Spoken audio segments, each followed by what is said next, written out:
তো hello dear student, কেমন আছো? আই হোপ প্রত্যেকে শুধু ভালো নয়, ভীষণ ভালো আছো। স্ক্রিনের উপর যে প্রশ্নটা দেখতে পাচ্ছ সেটা আমরা দশম শ্রেণী সিমিলারিটি বা সদৃশ্যতা চ্যাপ্টার থেকে নিয়েছি। প্রশ্নটা কি বলেছে দেখো, প্রশ্নটা বলেছে প্রমাণ করি যে কোনো ত্রিভুজের একটি বাহুর মধ্যবিন্দু দিয়ে অঙ্কিত দ্বিতীয় বাহুর সমান্তরাল সরলরেখা তৃতীয় বাহুকে সমদ্বিখণ্ডিত করে। ব্র্যাকেটে আবার লেখা রয়েছে থ্যালাসের উপপাদ্যের সাহায্যে প্রমাণ করি। দেখো, থ্যালাসের উপপাদ্য কি জিনিস সেটা আমি তোমাদের প্রথমে একটু দেখিয়ে দিই, ঠিক আছে? কেন দেখিয়ে দেবো? কারণ সেটা দেখালে তবে বুঝতে সুবিধা হবে। থ্যালাসের উপপাদ্যটা দেখো, এখানে লেখা রয়েছে যে কোনো ত্রিভুজের কোনো বাহুর সমান্তরাল সরলরেখা অপর দুটো বাহুকে বা তাদের বর্ধিত বাহুকে সমানুপাতে বিভক্ত করে। এটা হচ্ছে থ্যালাসের উপপাদ্য, ঠিক আছে? এই অনুযায়ী আমাদের প্রশ্নটা যেটা রয়েছে সেটা প্রমাণ করব। কি বলা রয়েছে সেই অনুযায়ী প্রথমে একটা ত্রিভুজ অঙ্কন করে নিই। কি ত্রিভুজ? এই সাপোজ মনে করো আমরা ত্রিভুজ অঙ্কন করলাম, ঠিক আছে? এই এ বি আর এই সি ত্রিভুজ।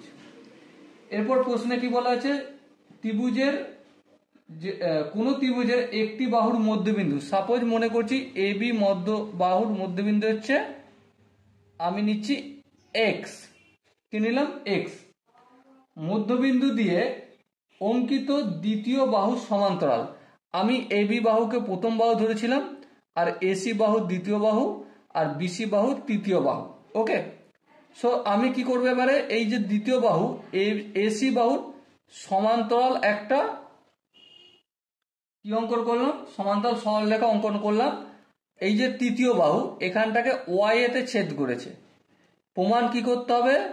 প্রমাণ করতে হবে যে ওয়াই বিন্দুটা বি সি এর মধ্যবিন্দু, তার মানে বি ওয়াই আর সি ওয়াই আমাদের এক দেখাতে হবে। তো চলো ঠিক আছে, দেখাবো তো বটেই, কিন্তু প্রথমে আমরা কিভাবে আনসার করব? দেখো, আনসার করার একটা তালিকা রয়েছে, সেই তালিকায় আমাদের আনসার করতে হবে, তাই না? প্রথমে কি লিখতে হয়? সাধারণ নির্বাচন। সাধারণ নির্বাচন, সাধারণ নির্বাচনে যা যা ইনফরমেশন দেওয়া রয়েছে সেটা লিখব। ত্রিভুজ এ বি সি এর এ বি বাহুর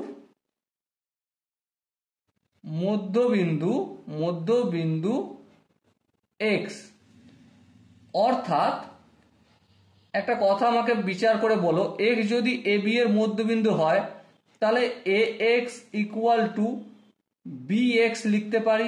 হ্যাঁ লিখতে পারি, চলো লিখলাম। এবং কি, এবং এই যে এবি বাহু, এই এবি বাহু হচ্ছে প্রথম বাহু ধরেছিলাম, আর এসি বাহু আমি দ্বিতীয় বাহু ধরেছিলাম, আর বিসি বাহু তৃতীয় বাহু।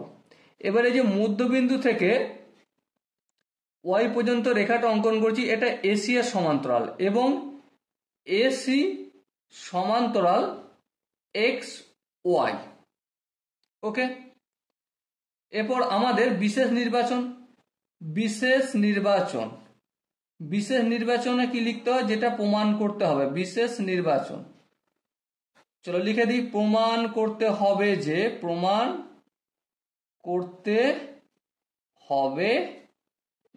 কি প্রমাণ করতে হবে? ওয়াই বিসি এর মধ্যবিন্দু।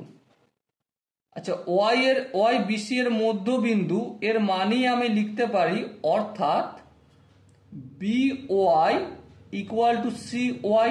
হ্যাঁ ঠিক, এটা প্রমাণ করলেই আমার প্রমাণ করা কমপ্লিট হয়ে যাবে। এরপর কিছু অঙ্কন করতে হবে না? অঙ্কন করার প্রয়োজন নেই। চলো তাহলে ডাইরেক্ট আমি প্রমাণে যাই। প্রমাণে গেলে কি দেখব? থ্যালাসের উপপাদ্য অনুসারে কি, এই যে এ এক্স আর এক্স বি, আর এখানে যে বি ওয়াই আর ওয়াই সি রয়েছে, এই বাহুগুলো পরস্পরের সঙ্গে সমানুপাতিকে রয়েছে। A X upon B X equal to C Y by B Y. কেন? কারণ যুক্তিটা লিখে দিই, এসি সমান্তরাল এক্স ওয়াই, এসি সমান্তরাল এক্স ওয়াই। এই যে এসি বাহুটা এক্স ওয়াই এর সমান্তরাল সেই জন্য, এবং থ্যালাসের উপপাদ্য অনুসারে, থ্যালাসের উপপাদ্য অনুসারে। ওকে, এবার আমাকে একটা কথা বলো, এক্স লিখলাম, বেশ, বি এক্স এর ভ্যালু কত, সেটাও এক্স, তাহলে বি এক্স এর জায়গায় আমি এক্স লিখতে পারি equal to C Y by B Y. কিভাবে লিখলাম আমি, এটা শর্তে লেখা রয়েছে, ঠিক আছে, এটা প্রশ্নে উল্লেখিত, প্রশ্নেতেই বলা আছে প্রশ্নানুসারে, প্রশ্নানুসারে কি, এক্স এ বি এর মধ্যবিন্দু, এ বি এর মধ্যবিন্দু।